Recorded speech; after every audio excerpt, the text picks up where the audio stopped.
We welcome you into episode 33 of the best podcast available, off-season edition. I'm Jason Gibbs alongside Andrew Gribble, and it is a beautiful Thursday. A little warm, but working our way through. Only 1 week left, Gribbs, of the Browns' virtual off-season program, and then it starts for real.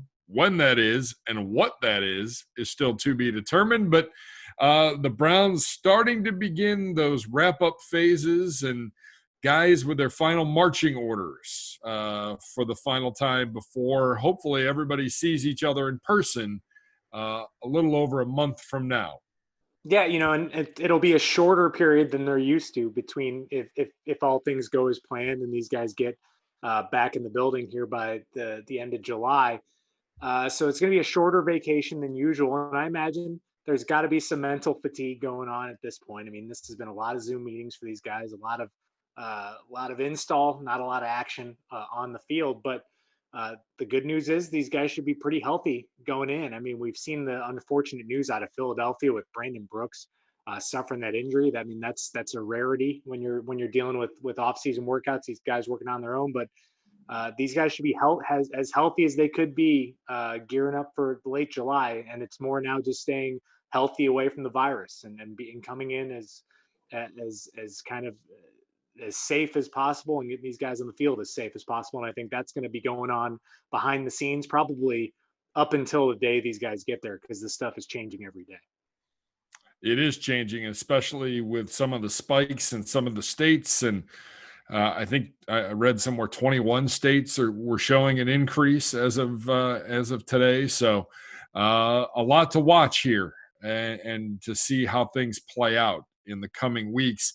The one thing, Gribbs, and we did an interview with Alex Van Pelt for Cleveland Browns Daily, and then you and I were a part of the media call with Chad O'Shea, and we'll get to him in just a few minutes and react to him. But the seriousness and the importance of which the virtual offseason has played a role in this. All of a sudden, the tone has become a little more serious this week about how important this virtual offseason really has been, especially from a whiteboard, from a learning standpoint, and just getting guys ready for when they come back, whenever that might be. Yeah, I think as Chad O'Shea explained it, the window will be short to impress. And I think you've just got to come ready to go. I mean, there's as tough as these circumstances are, you're in kind of a zero excuses setup because it's equal for everyone in the NFL right now. So I think that it's equal for everyone on the roster. Everyone is, dealing with these circumstances. This is a new offense. This is new, not just to the rookies. This is new to the veterans. I mean, this is everything is equal with this installation. So these guys have to be mentally sharp. They can't be checking out now, because when they get on the field, they're going to be, obviously it's going to be a little different. They'll be eased into things more, but the expectations are that you have to pick up where you left off and be prepared for a season that's expected to start on time. Yeah, I mean, that's no pressure, but these next 6 weeks, normally it's a chance for players to get away, get a little relaxing, little R&R in, some family time, and maybe the focus turns more towards passing those dreaded conditioning tests the first few days. A lot more being asked of these guys over the next 6+ weeks before they report to camp.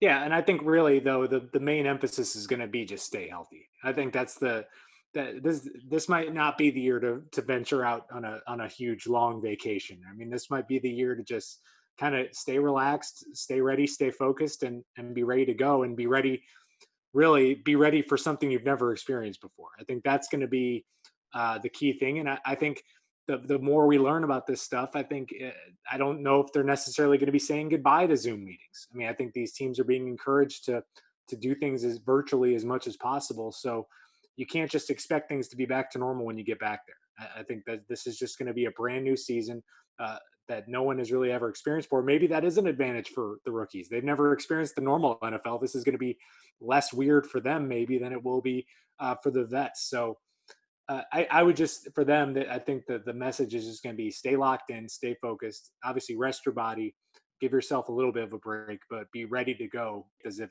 everything is going to be normal when it comes to actually being ready for these games. Yeah, I think that is definitely the message across the league, and let's hope that continues for our players, for our coaches, for all the players and coaches, front office people, and people we work with on a daily basis behind the scenes, not just in our organization, but the other 31 organizations throughout the National Football League. We touched earlier. Chad O'Shea had a meeting with the media on Wednesday, the wide receiver coach coming to us from the Miami Dolphins. But before that, a lot of success with those New England Patriots. And about 23 minutes with Coach O'Shea. And one big thing that stood out, Gribbs, the Patriot way. Not going to say a whole lot about anything, especially his room and that offense as we get closer to training camp 2020. Yeah, he did. He did have a lot of good things to say individually, I think, about the guys. And I thought clearly the biggest news item, if you will, even if it's not much of a news item, is I think he's excited by the progress that Jarvis and Odell have made. I think the key thing he's hammered on is they're following the plan as it's been laid out to them. I think if you're gauging what we've seen with Odell on Instagram, I think he's maybe closer to being ready for football than probably Jarvis is. Jarvis is coming off a pretty significant hip surgery, so I think it's one of those things where it's just part of a process. I mean, we wouldn't have expected them to be on the field during OTAs anyways, but I think they're getting in a place where they'll be ready to go when they're supposed to be, whether that's at the beginning of training camp, midway through training camp, later in training camp, or all the way till up in the season. We don't exactly know that just as of yet, but it sounds like no hiccups, and sounds like both guys have been pretty bought into whatever they're doing virtually with this offseason. Yeah, no. I thought that he's very matter of fact. There's while he doesn't say much when it comes to big picture and giving away the trade secrets, um, when he does answer a question, it is very matter of fact. I thought he had some good stuff on Rashard Higgins.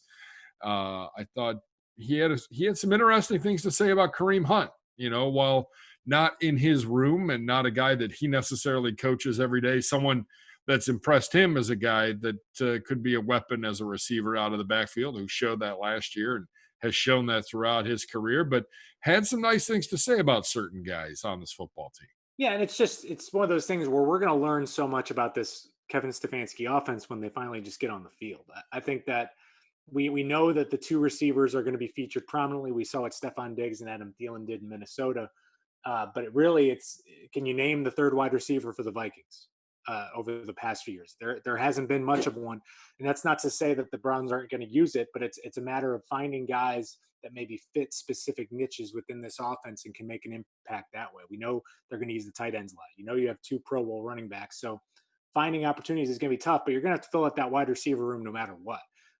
So there's opportunities around for Damian Ratley, Rashard Higgins, Donovan Peoples-Jones, Taywan Taylor. There's a lot of competition for a few spots that may not get a lot of action, but when you are called onto the field, you need to produce. And I think that's the expectation he's laid out to them.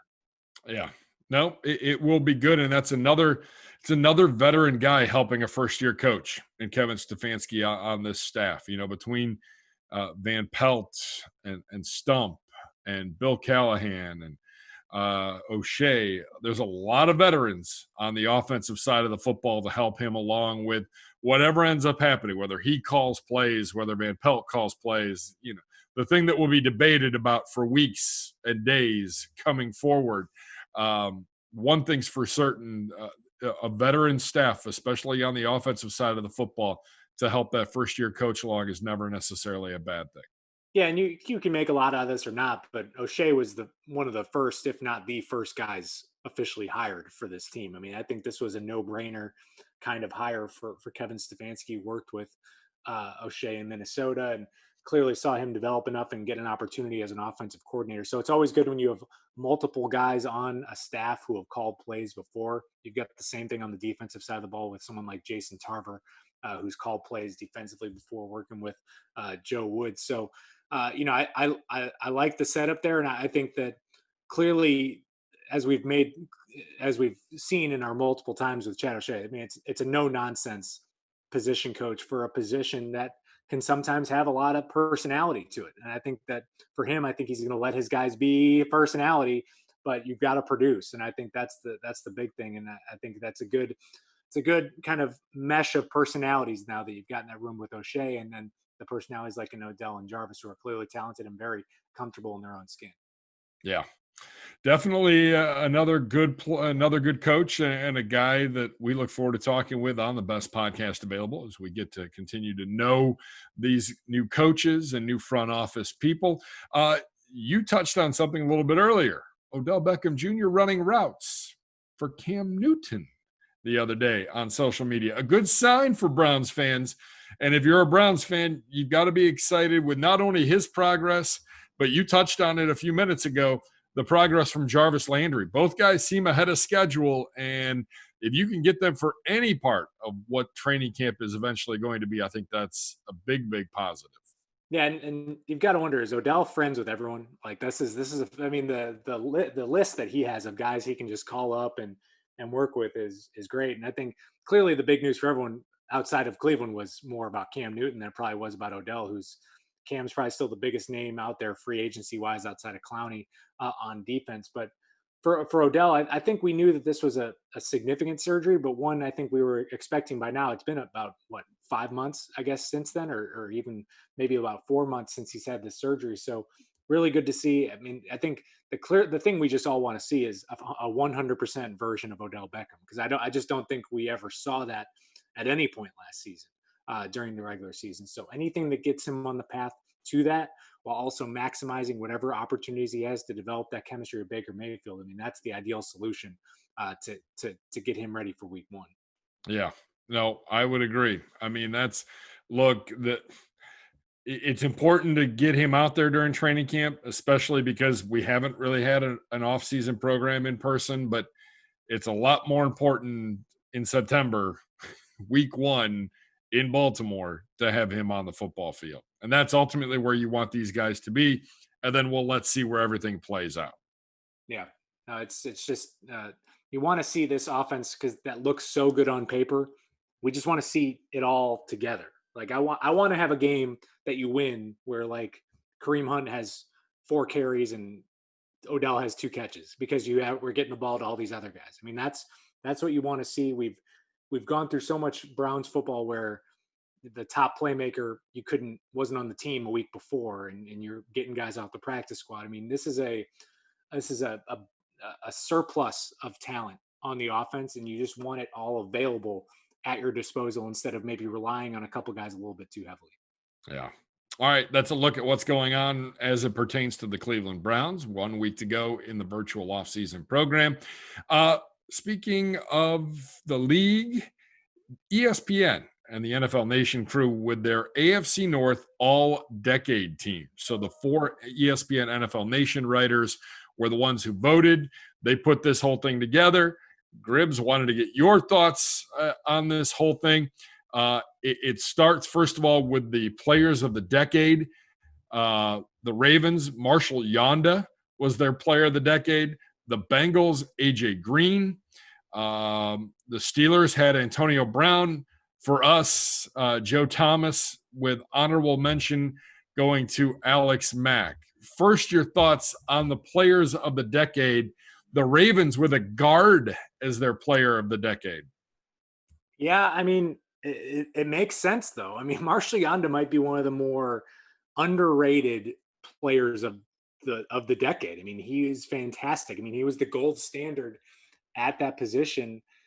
And unfortunately, when you look at the full roster, it's hard to find more spots for some guys. I mean, it's tough because I think the key guy that I wish you could have included, who really came on late in the 2000s and then continued into the early part of the 2010s, is a guy like Josh Cribbs. Like where would you fit him in? Because he had some of his best years in 2007, 2009, but then he was also still really, really good at the first part of the decade. So I would have liked to see him ahead of Antonio Brown as that punt returner, kick return. Yes. I think that, so you're always at a disadvantage for this decade team when your like career is split over 2 of them because you're not fully appreciated in one of those decades. So I mean, Antonio Brown, I mean, he's fine. Like, but do we remember him at all for punt returning and kick returning? It's like, no, this guy was an electric There's wide one play. receiver. There's one punt we remember. Right, exactly. I mean, poor Spencer Lanning on that. Yeah. One. Just it was something he also did. It wasn't what he did, and I think that's where I would find a way to get a Josh Cribbs onto this team. But otherwise, it was a tough decade. I mean, for the Browns. I mean, maybe you could have made the argument. I would have argued for Alex Mack over Pouncey on this team as well. But the honorable mention is probably good enough for Alex Mack at that point. Yeah, the two guys that made the Browns made the AFC North all-decade team were, of course, Joe Thomas and then Joe Hayden from 2010 to 2016. He's one of two players on this list who played for multiple AFC North teams. Yes. Yeah. When James Harrison, obviously. Yeah, you're right. I didn't even think about that. Yeah, it's interesting. I mean, there's clearly some weaknesses on this roster. I think. I mean, maybe I'm just undervaluing him, but we couldn't come up with a better tight end, maybe than Heath Miller. Yeah. I get it's hard to do. I mean, for the Browns, you had those couple great seasons out of Gary Barnidge, but you really can't make. Oh no, he was So you really can't make the argument for him there. It's too much inconsistent. The Ravens have never really consistently had that one guy. I looked at everything and I wasn't sure. I mean, I guess Big Ben at quarterback. Could you have made a case for Flacco? I mean, is he the only one? But he didn't have the full 10, and that's. I mean, he had a good 5-year run maybe during that time. Yeah, I mean, I think Roethlisberger's the easy one for this one. Unfortunately, I think, man, it's just tough. I mean, I wish I could have found more places for Browns on this list, but it's just reflective of the decade. Maybe I could have thrown Nick Chubb in there, running back somewhere over Ray Rice. Yeah, were you surprised? I mean, it's obviously heavily tilted toward Pittsburgh and Baltimore. Yeah, the Browns. I mean, your record is what it is, and that's why you have the limited number of guys that you have on here. But the Bengals had a pretty good run from 2000 in this past decade, and not a whole lot of guys. I mean, you have AJ Green, you have Andrew Whitworth. You've got a couple on defense in Dunlap and Atkins and Adam Pac-Man Jones, but not too many guys, considering that they did have some success. Not in the playoffs, but. I'm wondering if this would have been a very unpopular pick, but could you have made the case for a Burfict on this list over, say C.J. Mosley? What about Lawrence Timmons? Yeah, I mean, over one of those. I mean, maybe I'm thinking more of infamous than I'm thinking of, productive. But yeah, I mean, that's one that I'm like, if I'm thinking of the AFC North in the 2010s, I'm probably remembering Vontaze Burfict. Yeah. I mean, he was just one of the more memorable players from the decade. I guess that probably doesn't add up because he obviously had a pretty rough ending there in Cincinnati and since with the rest of the NFL. But how many Hall of Famers do you see on this list? That's the key question here. I mean, obviously Ben is. Yeah. I don't think either one of your running backs, Bell or Rice. No. I think Bell maybe could have been, but derailed that himself. I don't think Antonio. I mean, I think that'll be a controversial, but I don't think so. I think AJ Green's got a shot. Yep. Not a first ballot, but yeah. I think Joe's a lock. I think Marshall Yonda's a lock. Whitworth is a lock. Oh, really? I would say Whitworth. How many Pro Bowls are we talking for Andrew Whitworth? Oh boy, now I got to look it up. Yeah. As we pause in the middle of a podcast. 4-time Pro Bowl, 2-time first-team All-Pro. I wouldn't say it's as much of a lock as Joe, but he's got a good shot. Correct. Yeah, I don't know Suggs? about the Castro and Pouncey. Yeah. I mean, so you're probably looking at 4 maybe from that decade on offense. Yeah. On defense, Atkins, I think, could be a Hall of Famer. You can make that argument. Yeah. I think Suggs, Yes. Ed Reed, and Palomalu. Yep. And Palomalu's already going in, but That's amazing. Ed Reed, what do you 3 years in the decade, and he still makes the all-decade team because there wasn't another safety better. yeah. And then I think Justin Tucker Yeah. probably making it if he Yeah. keeps up with what he's done. I mean, he's got to do probably needs to do this over a few more years, but he's probably your whole decade. He's the guy I want. If I have to make a 55-yard field goal to win a game, that's your guy that you need. I think that was probably one of the more crazy moments when he missed.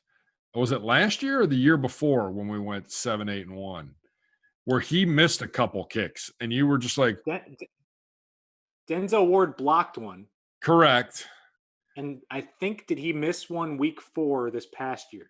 I think he did in that loss for them. I believe he did. And it was just one of those shocking moments that, I mean, we went to break and I remember Donovan turned around going, he actually missed. Like, there's no weather. There's nothing. That's why I think he is so far above and beyond, because he's probably one of the only kickers right now in the game where you are surprised when they miss. All right. Coach of the decade, would you take Harbaugh or Tomlin? I mean, that's a tough one. I think I'm going to go with Harbaugh. I think they've both been fantastic.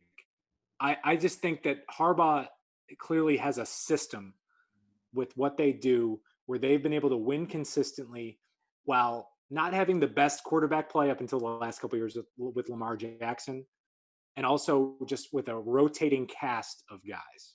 I mean, you've got on defense, they just churn through these players.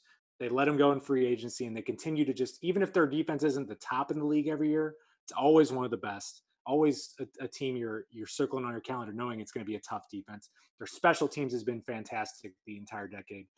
I just think the consistency with which they've done it, with maybe not the same talent level that Pittsburgh has had over the decade, gives me the edge for Harbaugh. Yeah, no, I agree. And I almost feel like if the Ravens haven't made the playoffs, they were there still like week 17. Yeah, they're always hanging around. Yeah. And Pittsburgh, while they've had a couple of those years, they've had a couple of years where they haven't been great. they've needed a late season swoon to make a run. Yeah, I mean, you inherently, these coach awards are always weird because it's like, I think somehow Nick Saban only has like one coach of the year award in the SEC. So it's always given to the coach who does the most with what's expected, with what's least expected. Yep. And I think that's where Harbaugh probably gets the edge, because I mean, Tomlin's had Roethlisberger that entire decade, just being one of the better quarterbacks in the league, and the Ravens have had to get creative. I mean, Flacco was solid, but he wasn't as good as Roethlisberger. And now they've figured out just a brand new way of playing football with Lamar Jackson. Yeah. They've really not had much talent at wide receiver the entire decade. I mean, just they've always just been tough though, and that's the hallmark of the coach. Yeah. Nope. He's managed to keep that boat floating and floating quite nicely. The crazy thing is, both of these guys we're talking about both had hot seat chatter on them at some point in the decade. And they're both still here. Yeah. Yeah. And then honestly, you can make a case for Marvin. I mean, he had a pretty good decade too. Yeah. No, you're right. You're right. That's what the Browns are up against last decade. Not only were the Browns going through their own issues, but they were dealing with an incredibly consistent division year in and year Yeah. out. Oh, you're right. I mean, it's not going to get any easier anytime soon. A loaded division headed by a great group of quarterbacks, 4 quarterbacks, including 3 that have won Heisman trophies. So we'll see how things play out here in this next decade. All right. One thought for you on Vegas getting the Pro Bowl in 2021. Obviously, who knows if the Pro Bowl is going to be played, if it'll be played in front of fans, but the Pro Bowl going to Vegas in 2021. Gribbs, one thought from you on that. Doesn't change a thing for me in terms of my interest level, I would say, because the venue has never really mattered for me. I did like Golden Tate's tweet about it, though. If you saw that, where he I said, have not. they better play the game the day all the players land off the plane, or it's going to be a problem. I think that's a fair. I would say the players are going to be more excited about this thing than maybe. Well, there's divisions of players. It's the players without families that are going to be more excited about this. The players with families, this is a tougher one. Yeah. You're not packing up your 3 or 4 kids and saying, "Hey, let's go to Vegas." I mean, there's options. There's options in Vegas. It's certainly come around on the families. I've been out there and seen plenty of families doing stuff out there. There's a roller coaster at New York. I mean, they've tried, and but it's not Disney World. No, it's Disney World for adults. Yeah, that's what that is. All right, one other topic. One thought at Tom Brady's photo shoot that came out on Monday, or might have been Tuesday. Well, first off, I just want to know the logistics of how it happened. I mean, I'm just curious. I mean, I would love to see some of our guys in these uniforms pretty soon for our team. So hopefully we can see that pretty soon. But I just more enjoyed the Schadenfreude of Patriots fans. I think that was just it's now all of a sudden it's real. It is. I think that they've been in a little bit of denial that this is happening. There's been zero talk somehow about the Patriots quarterback situation. That, like, going into the season, it's like they're just suppressing it at this point. That nothing to see here. Yeah, nothing to see. So I think that is maybe what I enjoyed, is that it maybe just made things feel a little bit more real. Yeah. And it's always fun when something like that comes out, because then you flip over to Patriots radio in Boston and the sky is falling again, which I like.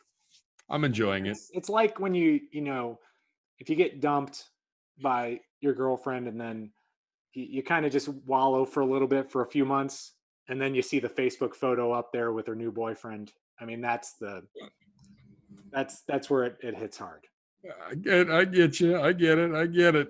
It's there are some weird poses. There are some weird looks.